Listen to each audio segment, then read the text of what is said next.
Pernah nggak kepikiran kalau di dunia ini, kita nggak sendirian, bukan maksudnya alien, tapi makhluk yang hidup berdampingan sama kita, cuman nggak kelihatan aja. Di Islandia ada cerita tentang Huldufolk, atau kalau diterjemahin artinya bangsa tersembunyi.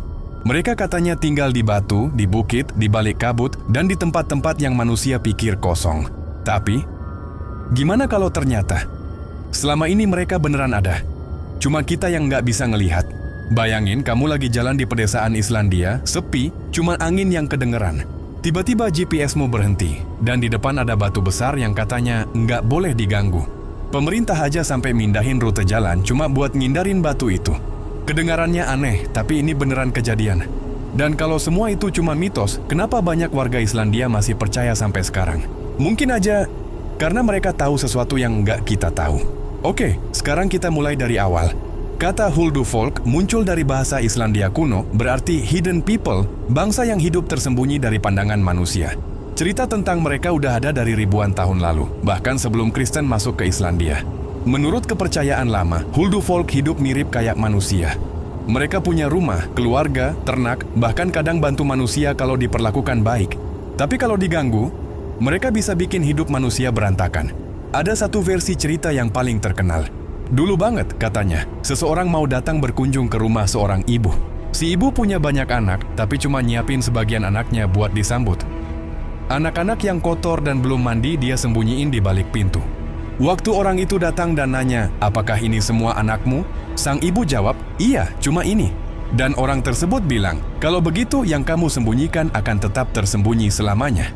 Dari situlah lahir bangsa Huldufolk, anak-anak yang tak terlihat oleh mata manusia.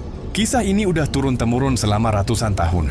Tapi yang bikin menarik, bukan cuma dongengnya, tapi gimana orang Islandia memperlakukan cerita itu. Coba kamu cari berita pembangunan di Islandia. Kamu bakal nemuin kasus-kasus aneh kayak gini.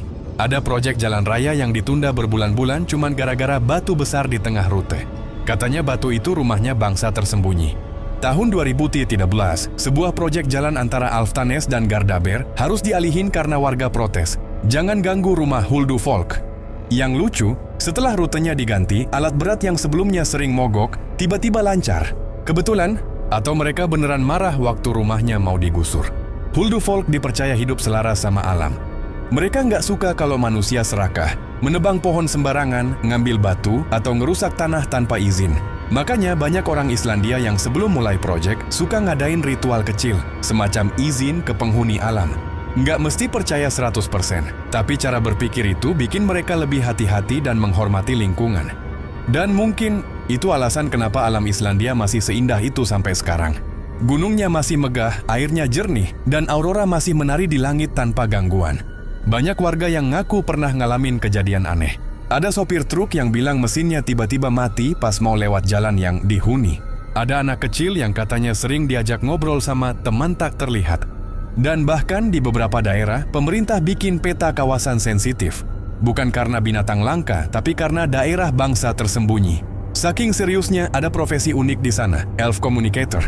Iya, beneran. Orang yang dipercaya bisa bicara sama bangsa Huldufolk buat minta izin sebelum proyek dimulai. Lucunya, nggak semua orang nganggep itu konyol. Banyak warga lokal yang justru tenang kalau si komunikator udah berunding dulu. Sekarang, dari sisi logika, mungkin kamu mikir, itu kan cuman mitos. Tapi coba lihat lebih dalam. Islandia punya salah satu alam paling murni di dunia. Mereka nggak sembarangan menebang pohon atau ngerusak batu. Kalau kita pikir, mungkin kepercayaan ini sebenarnya cara masyarakat zaman dulu ngajarin kita buat ngormatin alam lewat cerita. Dan sampai sekarang, cerita itu masih efektif. Sekarang, coba kita main andai-andai. Kalau Huldufolk beneran nyata, makhluk cerdas yang bisa hidup berdampingan tapi tak terlihat. Gimana dunia sekarang? Mungkin manusia bakal lebih berhati-hati ngerusak alam. Mungkin kita nggak bakal sembarangan bangun kota di tengah hutan. Dan mungkin kita bakal hidup lebih damai. Karena tahu ada tetangga tak terlihat yang ngingetin setiap kali kita terlalu serakah. Di sisi lain, bayangin kalau suatu hari mereka muncul. Bukan buat balas dendam, tapi buat ngasih tahu. Kami udah ada di sini sejak awal. Cuma kalian aja yang lupa caranya menghargai. Mungkin itu bakal jadi momen paling mind-blowing dalam sejarah manusia. Bukan perang, bukan penemuan teknologi, tapi pertemuan dua bangsa yang selama ini hidup berdampingan tanpa sadar. Walau banyak yang bilang Huldufolk cuma simbol, ada hal-hal yang belum bisa dijelasin. Misalnya, fenomena alat berat yang mogok di tempat tertentu, mesin mati tanpa sebab, atau suara-suara aneh yang terekam di area proyek. Ada yang nyebut itu kebetulan, tapi ada juga yang bilang mereka cuma ngingetin kita supaya nggak sombong. Yang bikin merinding, sampai sekarang belum ada yang berani bongkar habis batu rumah Huldufolk, walau cuma buat ngetes. Entah karena takut karma, atau karena mereka ngerasa ada sesuatu yang beneran dijaga di sana. Sekarang, coba kamu pikir lagi. Kita hidup di zaman modern, semua bisa dijelasin pakai sains, logika, dan data. Tapi kadang, di balik semua teknologi itu, ada hal-hal kecil yang ngingetin kita buat tetap rendah hati. Kayak legenda Huldufolk ini. Kalau aja semua orang punya cara berpikir kayak orang Islandia, yang percaya bahwa setiap batu, pohon, dan tanah punya penghuni yang harus dihormati, mungkin bumi kita nggak bakal sekacau sekarang. Jadi entah kamu percaya mereka beneran ada atau enggak, mungkin Huldufolk bukan cuma cerita tentang makhluk tersembunyi, tapi pesan halus dari masa lalu yang bilang, kalau kamu nggak bisa melihat kami, setidaknya belajarlah untuk menghargai tempat kami hidup. Mungkin mereka masih ada di sana, nggak kelihatan, nggak berisik, cuman ngamatin. Dan siapa tahu, waktu kamu lagi jalan-jalan di pedesaan Islandia nanti, ada sepasang mata kecil dari balik batu yang lagi ngelihat kamu balik, dan tersenyum karena kamu nggak nginjek rumahnya.